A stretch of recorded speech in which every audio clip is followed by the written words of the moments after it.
Hey, what's up? This is Joshua, daily video blog. It's a beautiful day in downtown Minneapolis.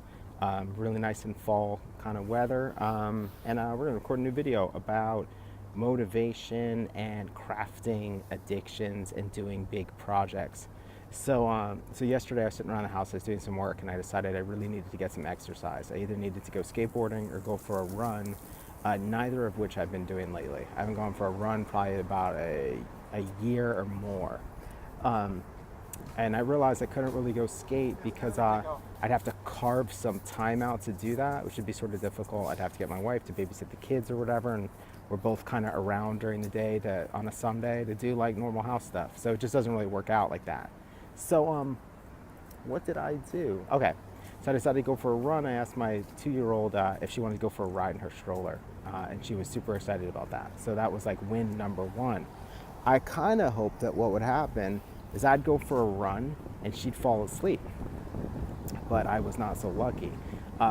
So we walk a few blocks and I run a few blocks, and I haven't run in a while, so I ran into all the normal things you would expect. My calves got super hard and seized up, my ankle started burning, I was winded, all of the sort of normal not fun stuff you'd expect when you haven't been running in a long time. So, I was trying to walk that off so that hopefully I could run a few more blocks. In the meantime, my daughter does not fall asleep.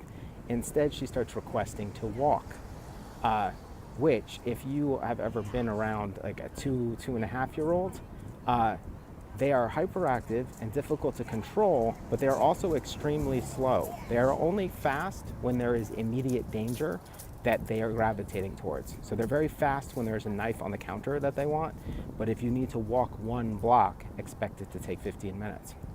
So she wanted to get out, and I was trying to keep her in so I could keep going. And we sort of compromised that we'd go to the playground, which turned out to be a great idea, because meant for a nice good walk, and then there was something fun to do at the end. Now, what was maybe good about this is I kind of knew going for a run would be disappointing. I knew that it would be hard on me. I knew I wouldn't be able to get very far, and that I'd have to sort of accept that this is just a warm-up to get somewhere better. But ending it on the playground was actually this really great point, because then I got to spend some time with my daughter and have some fun with her. And frankly, I work quite a bit, so it feels like I don't see her very often. She goes to bed pretty early. I work nights, 2 to 3 nights a week, in addition to working during the daytime. So I don't spend a lot of time with her. So what was my thought here? So it was actually like a really good way to end that, or a good way to end that day. And I think that what I was sort of realizing or thinking about was, there's 2 ways to start doing something. One way is to establish a big goal. Maybe a goal so big that your problems pale in comparison. So, for example, you set the goal of running a marathon, and then you are pretty much able to run through a little bit of the pain that you feel in the beginning because you have this big audacious goal. Big audacious goals don't motivate me; they actually demotivate me. So instead, I try to find ways of doing things where they're almost purely fun. So. And they're easy because I'm lazy. So I want to go for a run or skateboard. Well, if I go for a run, I don't have to negotiate or coordinate anything, or tell the kids they can't come. I can just put one of them in a stroller and boom, I'm out the door. I don't set a big goal. I run around. I walked a couple blocks, ran a few blocks, walked some more. I was going to walk until it didn't hurt anymore, and then I was going to be cool to go home because I had kind of gotten through that pain once. And then bringing my daughter to the playground meant that the whole thing was fun. Running her down the street, hearing her scream is fun. Making her pop wheelies across the block is fun. And then going to the playground is fun.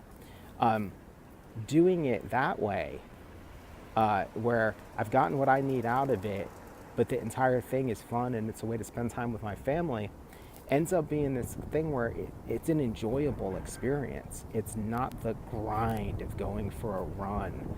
It's not the sense of failure if you can't make it a certain amount of time.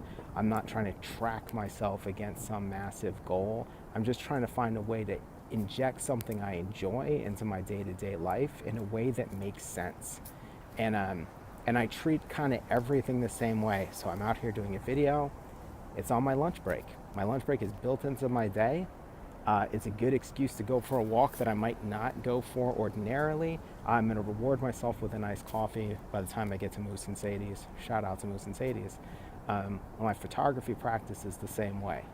I accumulate trash in the kitchen or in the drawer of my desk at work in a plastic bag. When the plastic bag is full, then when I have 10, 15, 20 minutes, I play with the camera and see what comes out of it. And then I post stuff to Instagram when I feel like it. The entire process from start to finish is enjoyable and fun. Even doing that run, the part that was painful paled in comparison to the part that was fun. So there's this thing of a lot, we always try to set these big giant goals for ourselves, but a thing that you can do that's a lot easier is figure out how to work with reality to craft an addiction, because that's what's going to happen with the running. If every time I run I got a little kid screaming and having fun with me, and then we go to the playground or we go have a snowball fight, I'm going to be very motivated to run. If every time I run it's me against myself with my headphones on trying to outdo myself, I'm not going to be super motivated to do that. I'm like a minute away from 40. I'm not about to change anytime soon. All right, I hope you enjoyed this. Also, people have been leaving comments. Thank you. It's awesome. I'm going to do these videos regardless of whether you guys watch them or whether I hear from anybody, but it does mean quite a bit to actually see that people are watching them and that they're useful and that you're getting something out of them. So thank you. Take it easy.